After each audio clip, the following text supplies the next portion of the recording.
Hello students, कैसे हैं आप लोग। मैं आपका दिग्गू भैया और मेरा नाम है दिग्विजय शर्मा। आज की क्लास में मैं आप लोगों को लॉगरिथमिक फंक्शंस के बारे में बताने वाला हूं। मैंने आप लोगों को पिछले वीडियो में एक्सपोनेंशियल फंक्शंस के बारे में बताया था और आज हम लॉगरिथमिक फंक्शंस की पूरी कहानी, पूरा कॉन्सेप्ट समझने वाले हैं। सो प्लीज वीडियो को पूरे एंड तक देखना, आप लोगों को लॉग के बारे में सारे कॉन्सेप्ट्स क्लियर हो जाएंगे। आज के बाद कभी ऐसा नहीं होगा जो आपको लॉग कभी आपको दिक्कत देगा, कभी लॉग आपको दिक्कत नहीं देगा। तो चलिए बिना किसी देरी के स्टार्ट करते हैं। सबसे पहले लॉग के मीनिंग से, लॉग होता क्या है, फिर एक एक करके सारे कॉन्सेप्ट्स, लॉग का कहां यूज करते हैं हम डेली लाइफ में, इसकी कौन कौन से आइडेंटिटीज है, इसका ग्राफ, इसका डोमेन रेंज, हर एक कॉन्सेप्ट क्लियर करूंगा। तो हम सबसे पहले स्टार्ट करते हैं लॉग के मीनिंग से, लॉगरिथमिक फंक्शन होता क्या है। तो देखिए, the function y is equals to fx is equals to log x is called logarithmic function। जो y is equals to log x की फॉर्म में लिखे होते हैं, जो fx is equals to log x की फॉर्म में लिखे होते हैं, उसे हम logarithmic function कहते हैं। लेकिन इसके बाद मैंने आपसे क्या कहा, logarithmic functions are inverse of exponential function। अच्छा, logarithmic function जो होते हैं ना जनाब, वो इनवर्स होते हैं। किसके इनवर्स होते हैं? एक्सपोनेंशियल फंक्शन के इनवर्स होते हैं, एक्सपोनेंशियल फंक्शन के। नहीं है समझ में? मैं समझा रहा हूं। फॉर एग्जाम्पल देखो, एक ये y is equals to sine x है। y is equals to sine x आपका कैसा फंक्शन होता है? एक ट्रिग्नोमेट्रिक फंक्शन होता है। ओके, और साइन को जरा इधर भेजना, तो ये क्या हो जाएगा? Sine inverse y। और साइन इनवर्स क्या है? इस ट्रिग्नोमेट्रिक फंक्शन का, साइन एक्स का, जो साइन एक्स आपका ट्रिग्नोमेट्रिक फंक्शन है, उसका इनवर्स है साइन इनवर्स। उसी तरीके से लॉगरिथमिक फंक्शन भी इनवर्स होता है एक्सपोनेंशियल फंक्शन का। मैं आपको एग्जांपल के थ्रू समझाता हूं। यह है y is equals to e की पावर x। क्या है जनाब? y is equals to e की पावर x क्या है आपका? एक एक्सपोनेंशियल फंक्शन है। और आप इस e को इधर भेजोगे ना, तो पता है क्या बन जाएगा? ये log y बन जाएगा और बेस में क्या आ जाएगा आपका? x आ जाएगा, नीचे x आ जाएगा। तो देखा आपने, लॉगरिथमिक फंक्शन e आके इधर क्या बन गया? log बन गया। इसीलिए हम कहते हैं कि जो लॉगरिथमिक फंक्शन होता है वो इनवर्स होता है एक्सपोनेंशियल फंक्शन का। यानी इसका मतलब ये हुआ कि अगर एक्सपोनेंशियल फंक्शन ना आया होता तो फिर लॉगरिथमिक फंक्शन भी नहीं होता। बिल्कुल सही बात है, क्योंकि लॉग आया कहां से? एक्सपोनेंशियल फंक्शन से। लॉग जो होता है वो इनवर्स होता है एक्सपोनेंशियल फंक्शन का। सो अगर एक्सपोनेंशियल फंक्शन ना आया होता तो लॉगरिथमिक फंक्शन भी हमें ना मिलता। बोलो स्टूडेंट्स, यहां तक क्लियर है आप लोगों को? फिर एक सवाल आता है कि लॉगरिथमिक फंक्शंस का डेली लाइफ में हम यूज कहां करते हैं? तो जनाब, कि कहीं भी जब अर्थक्वेक आता है, जब कहीं भूकंप आता है, सो वो कितना तेज था वो अर्थक्वेक, कितना धीरे था, ये मेजर करने के लिए रिक्टर स्केल पे हम लॉगरिथमिक फंक्शन का यूज करते हैं। जी हां, किसी भी अगर कंट्री में किसी भी जगह पे अगर भूकंप आता है, ये मेजर करने के लिए हम लॉगरिथमिक फंक्शंस का यूज करते हैं। आया आप लोगों को समझ में? सो चलिए इसके बाद मैं आपसे बात करता हूं लॉगरिथमिक फंक्शन का ग्राफ कैसा होता है। तो आइए देखिए, लॉगरिथमिक फंक्शन का जरा ग्राफ कैसा होता है। ओके, ध्यान देना आप सभी। थोड़ा इसको हम इधर बनाते हैं। यह है आपका x एक्सिस, यह है y एक्सिस। मैंने आप लोगों को पिछली क्लास में एक्सपोनेंशियल फंक्शन के बारे में बात की थी, तो उसका ग्राफ कैसा बना था हमारा, याद है आप लोगों को? उसका ग्राफ जनाब कुछ इस तरीके से बना था और वो x एक्सिस को कभी टच नहीं कर रहा था। समझ रहे हैं आप लोग? और ये कहां कट कर रहा था? 0,1 पे। y is equals to e की पावर x का एक ग्राफ था। याद है आप लोगों को? है ना? अब देखो, मैं एक आइडेंटिटी फंक्शन का भी ग्राफ बनाऊंगा, उसकी हेल्प से समझाऊंगा। आइडेंटिटी फंक्शन याद है? पता है आप लोगों को क्या होता है? y is equals to x को हम क्या कहते हैं? आइडेंटिटी फंक्शन कहते हैं। जैसे एग्जाम, ये देखिए, ओरिजिन से जो लाइन पास होता है ना, हम उसे आइडेंटिटी फंक्शन कहते हैं। बोले तो क्या? y is equals to x, ये एक आइडेंटिटी फंक्शन है। जो लाइन ओरिजिन से पास होती है y is equals to x को हम आइडेंटिटी फंक्शन कहते हैं। अब सुनो ध्यान से, ये आपका एक्सपोनेंशियल फंक्शन है, ये मिरर का काम कर रहा है। ये जो आइडेंटिटी फंक्शन है ये आपका मिरर का काम कर रहा है। तो जब मिरर काम कर रहा है तो पता है जनाब ये एक्सपोनेंशियल फंक्शन है, इसकी इमेज कैसे बनेगी, इसकी इमेज ऐसे बनेगी, इस तरीके से मैं आप लोगों को बताता हूं। इसकी इमेज जो है नीचे की तरफ कुछ इस तरीके से बनेगी जनाब, इस तरीके से x1 और y0। ये किसका ग्राफ है जनाब, y equals to log x का ग्राफ है। अरे बस समझ में, एक्सपोनेंशियल फंक्शन है ये आइडेंटिटी फंक्शन, ये मिरर का काम कर रहा है। सो इसकी जो इमेज है ना जनाब इस तरीके से बनेगी, और ये x एक्सिस कहां पे कट करेगा, 1 पे कट करेगा, और y एक्सिस की वैल्यू क्या होगी, 0। तो इसका मतलब ये हुआ log 1 कितना होता है जनाब, 0 होता है, 0। log 1 क्या होता है, 0 होता है। अब मेरा सवाल आपसे ये है, मेरा क्वेश्चन आपसे ये है कि इस ग्राफ के बाद मैं इधर ही लिखता हूं आप लोगों के सामने, ग्राफ के बाद ये है आपका डोमेन, ये है रेंज, ओके। ये है आपका एक्सपोनेंशियल फंक्शन और ये है आपका लॉगरिथमिक फंक्शन। तो आप मुझे बताएं एक्सपोनेंशियल फंक्शन का डोमेन क्या बताया था मैंने आप लोगों को, डोमेन बोले तो क्या, इनपुट, एक्स की जगह आप क्या क्या पुट कर सकते हो, एक्स की जगह आप क्या क्या पुट कर सकते हो। तो पिछली क्लास में मैंने आपको एक्सपोनेंशियल फंक्शन के बारे में बात करा था, तो उसका डोमेन क्या था, कुछ भी, -इन्फिनिटी से लेकर +इन्फिनिटी, कुछ भी। आप लोगों को अगर एक्सपोनेंशियल फंक्शन में दिक्कत आई तो उस वीडियो को आप लोग जाकर देख सकते हैं, ओके। यहां पे बात मैं लॉगरिथमिक फंक्शंस की करूंगा। और इसका रेंज क्या होगा आपका, 0 से लेकर +इन्फिनिटी। अब बात करता हूं मैं आपसे लॉगरिथमिक फंक्शन की। अब ध्यान देना आप लोग, एक्स को देखो, ग्राफ की हेल्प से हम पता करेंगे डोमेन रेंज। एक्स को देखो ध्यान से आप, ये रहा एक्स एक्सिस, ये बिल्कुल 0, ये क्या है, ये बिल्कुल टच करेगा, बिल्कुल इसके नजदीक होगा, लेकिन एक्स एक्सिस को टच नहीं करेगा, बिल्कुल इसके पास से गुजरेगा लेकिन कभी टच नहीं करेगा। तो इसका डोमेन देखना जरा, एक्स की, इसको ग्राफ देखो, इधर ग्राफ जा रहा है, बिल्कुल उधर चलता जाएगा, तो उसे हमें पॉजिटिव एक्स की वैल्यू मिलती जाएगी। कभी नेगेटिव इधर आएगा ग्राफ, इसे ग्राफ देखो इधर आ रहा है, मैंने आपको क्या बोला अभी कि कभी इसको टच ही नहीं करेगा, कभी इसको टच ही नहीं करेगा। यानी कि जो वैल्यू भर सकते हो आप एक्स की जगह वो 0.1 से लेकर +इन्फिनिटी तक, यानी कि इसका जो लॉगरिथमिक फंक्शन का जो डोमेन होगा वो क्या होगा, 0 से +इन्फिनिटी। और जो रेंज आएगा, रेंज बोले तो y की वैल्यू, आउटपुट, समझ रहे आप लोग। अब इसको ग्राफ को देखो, ये y एक्सिस नेगेटिव इधर होता है नीचे की तरफ, सो नीचे जा रहा है आपका ग्राफ, नीचे जाएगा। मैंने क्या बोला, कभी इसको टच नहीं करेगा, ग्राफ नीचे तो जा रहा है ना, बढ़ता जाएगा बढ़ता जाएगा, इधर ऊपर बढ़ता जाएगा, ऊपर बढ़ता जाएगा। सो जिसका जो रेंज होगा ना जनाब लॉगरिथमिक फंक्शन का, वो क्या आएगा, -इन्फिनिटी से +इन्फिनिटी। क्या आएगा जनाब, -इन्फिनिटी से +इन्फिनिटी। सो आप लोग एक चीज नोटिस करा आप लोगों ने, एक्सपोनेंशियल फंक्शन का जो डोमेन है वो लॉगरिथमिक फंक्शन का रेंज है, और जो एक्सपोनेंशियल फंक्शन का रेंज है वो लॉगरिथमिक फंक्शन का डोमेन है। देखा हमने, देखा, वो तो होना ही था, because logarithmic functions are inverse of exponential function.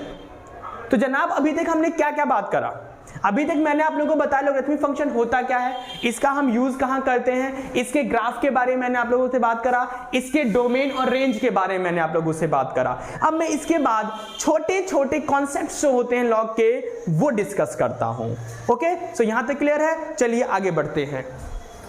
देखिए स्टूडेंट्स,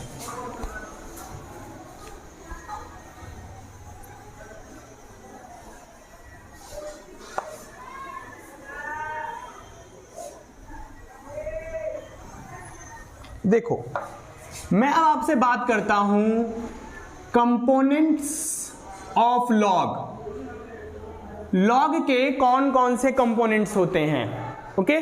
देखिए, log a to the base b to the whole power c, कैसे बोलोगे इसको, log a to the base b to the whole power c, log a to the base b to the whole power c। ये जो c है ना जनाब, ये power, ये जो a देख रहे हो ये आपका एक्सपोनेंट, ये जो b देख रहे हो ये आपका बेस है। ये log के कंपोनेंट्स होते हैं, log a to the base b to the whole power c। आया स्टूडेंट्स यहां तक समझ में। अब मैं नेक्स्ट कॉन्सेप्ट की बात करता हूं, base of log, base of log की बात कर रहा हूं, लॉग के बेस की बात कर रहा हूं यहां पे। ध्यान देना आप लोग, जरा ध्यान देना जनाब। 3 की power x is equals to y है, ये क्या है आपका एक एक्सपोनेंशियल फंक्शन है ना। तो देखो क्या होगा, ये x यहां नीचे आ जाएगा और ये 3 पता कहां चला जाएगा, log y to the base 3। ये 3 कहां चला जाएगा, बेस में चला जाएगा।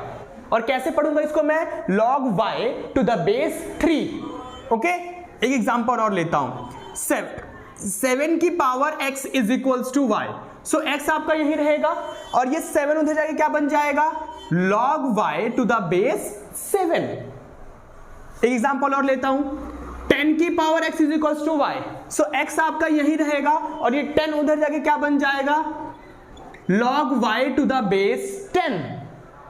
एक एग्जांपल और लेता हूं जनाब, ये देखो e की power x is equals to y, तो जनाब ये x यही रह जाएगा और log y to the base e हो जाएगा। कहने का मतलब ये जो देख रहे हो वहां किस में चला जाता है, बेस में चला जाता है। आया समझ में आप लोगों से। तो मैंने दो चीजों की बात करी इसमें, कंपोनेंट्स ऑफ log की, log a to the base b to the whole power c, c यहां पे पावर है, a आपका एक्सपोनेंट है, b यहां पे बेस है, और यहां पे मैंने log के बेस के बारे में आप लोगों से डिस्कस करा। अब मैं आपसे बात करता हूं टाइप्स ऑफ log, लॉग कितने टाइप्स के होते हैं। तो चलिए ध्यान देते रहना साहब, ध्यान देते रहना फुल फोकस के साथ, पूरे एंड तक मैं आप लोगों के सारे कॉन्सेप्ट्स क्लियर कर दूंगा लॉग से रिलेटेड। अब मैं आपसे बात करता हूं types of log. Types of log जनाब, लॉग जो हैं वो आपके 2 प्रकार के हैं। लॉग कितने प्रकार के हैं, 2 प्रकार के लोग पाए जाते हैं, एक अच्छे लोग एक बुरे लोग, है ना। लेकिन यहां पे जो लॉग हैं वो कौन से हैं, common log and natural log. Common log and natural log. ये जो कॉमन लॉग है ना, आप केमिस्ट्री में पढ़ते हो, और ये जो नेचुरल लॉग है ना, ये आप मैथमेटिक्स में पढ़ते हो। ओके स्टूडेंट्स, तो देखो इस कॉमन लॉग के बेस में आपका 10 होता है, इस नेचुरल लॉग के बेस में आपका e होता है। इसको मैं कैसे लिखता हूं, log x to the base 10, और इसको मैं कैसे लिखता हूं, log x to the base e। Common log के बेस में क्या होता है 10, और नेचुरल लॉग के बेस में क्या होता है आपका e होता है। ओके देखो एक फंक्शन है log x is equals to Y, so पता है ये लॉग उधर जाके क्या बन जाएगा, ये लॉग उधर जाके क्या बन जाएगा, ये लॉग उधर जाके बन जाएगा एंटी लॉग y। क्या बन जाएगा, एंटी लॉग y। और यहां पे log x is equals to y है ना, सो ये लॉग पता उधर क्या बन जाएगा, ये लॉग उधर क्या बन जाएगा, e की पावर y। क्या बन जाएगा जनाब, e की पावर, लॉग उधर क्या बन जाएगा, e की पावर y बन जाएगा। समझ रहे हैं आप लोग, ये किसकी बात कर रहा हूं, नेचुरल लॉग की, ये किसकी बात कर रहा हूं, कॉमन लॉग की बात कर रहा हूं। अब देखो ये कहां यूज होता है आपका, ये कहां यूज होता है, ये यूज होता है यूज्ड इन कैलकुलेशंस, ये कैलकुलेशंस में यूज करते हैं केमिस्ट्री में आप लोग। और ये कहां यूज होता है आपका, used in calculus, use in calculus. Mathematics की ब्रांच है अपने आप में एक अच्छी खासी, एक बहुत बड़ा ब्रांच है कैलकुलस, वहां पे लॉग फंक्शन का हम यूज करते हैं। और ये कहां यूज होता है आपका, कैलकुलेशंस में यूज होता है। तो ये था आपका लॉग, टाइप्स ऑफ लॉग, जिसमें 2 टाइप होते हैं, एक कॉमन लॉग एक नेचुरल लॉग। इसका बेस 10 होता है, उसका बेस e होता है। यहां log x to the base 10 और यहां log x to the base e, जिसके बेस में कुछ नहीं होगा। फॉर एग्जाम्पल मैं नेचुरल लॉग की बात कर रहा हूं, सपोज ये लिखा है y is equals to log x, इसके बेस में कुछ है नहीं है ना, तो जिसके बेस में कुछ नहीं होता उसके बेस में क्या होता है, e होता है बाय डिफॉल्ट। अगर आपको एक क्वेश्चन दिख रहा है, फंक्शन दिख रहा है y is equals to log x और इसके बेस में 3 लिखा है, और यहां पे आपको मैंने कुछ नहीं लिखा, तो इसका मतलब आप समझ जाना इसके बेस में अगर कुछ नहीं है तो इसके बेस में क्या है, e है। आए स्टूडेंट्स यहां तक समझ में, चलिए। सो ये मैंने आप लोगों से बात की है टाइप्स ऑफ लॉग की। अब मैं आपसे बात करता हूं सम इंपॉर्टेंट फॉर्मूले लॉग के। ओके, तो चलिए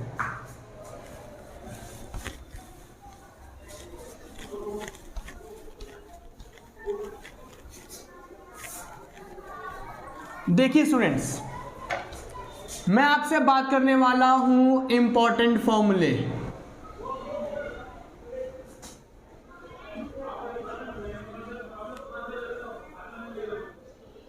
कुछ इंपॉर्टेंट फॉर्मूले की बात करने वाला मैं आप लोगों से। ओके, ध्यान देना आप लोग। लॉग m इंटू एन क्या होता है आपका? Log m plus log n। Log m upon n क्या होता है आपका? Log m minus log n। Log m upon n क्या होता है आपका? n log m। क्या होगा आपका? n log m। देखो मल्टीप्लाई है ना, multiply become plus, divide become minus, and ये जो पावर है वो कहां हो जाएगा? आगे आ जाएगा। तो ये तीन मैंने बताया जो इंपॉर्टेंट होते हैं। लॉग m इंटू एन क्या होता है? Log m plus log n, multiply become plus, divide become minus, और ये n जो पावर में होता है वो आगे आ जाता है। कुछ अदर इंपॉर्टेंट फॉर्मूले मैं उनकी बात करता हूं आपसे। अदर इंपॉर्टेंट फॉर्मूले की बात करता हूं मैं आपसे। देखिए, log a to the base b, क्या लिखा है मैंने? log a to the base b। इसको मैं लिख सकता हूं log a upon log b। इसको इस तरीके से जनाब लिखा जाता है, log a to the base b को log a upon log b। Okay, then देखिए, मैं log a to the base a, log a to the base a को क्या लिख सकता हूं? log a upon log a। Cancel होकर कितना आ जाएगा? ये 1 आ जाएगा। अब मैं आपसे पूछता हूं log e कितना होता है? log e कितना होता है? बोलो, log e कितना होगा आपका? मैं बताऊं कितना होगा? 1 होगा जनाब, 1। अबे 1 कैसे होगा? मेरी बात सुनो ध्यान से। मैंने अभी क्या बोला थोड़ी देर पहले? जिसके बेस में कुछ नहीं होता उसके बेस में ई होता है, ई। तो इसके बेस में कुछ नहीं है तो इसके बेस में इसका मतलब क्या है? ई है। और फिर मैं ये वाली प्रॉपर्टी यूज कर सकता हूं, log e to the base E को log e upon log e। ये कैंसिल हो गया, कितना आ गया आपका? 1 आ गया। तो log e कितना होता है? 1 होता है। log 1 कितना होता है जनाब? log e 1 होगा और log 1 कितना होगा? 0 होगा। log 1 कितना होगा आपका? 0 होगा।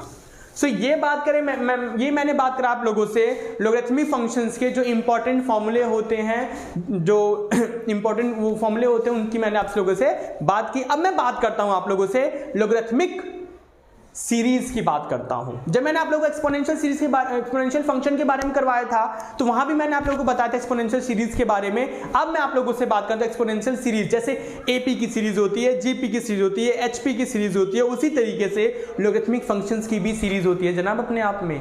जी हाँ, आइए देखते हैं। अब मैं आपसे बात करता हूं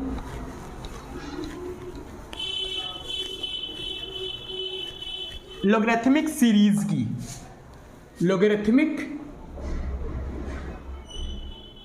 सीरीज की बात करता हूं स्टूडेंट्स।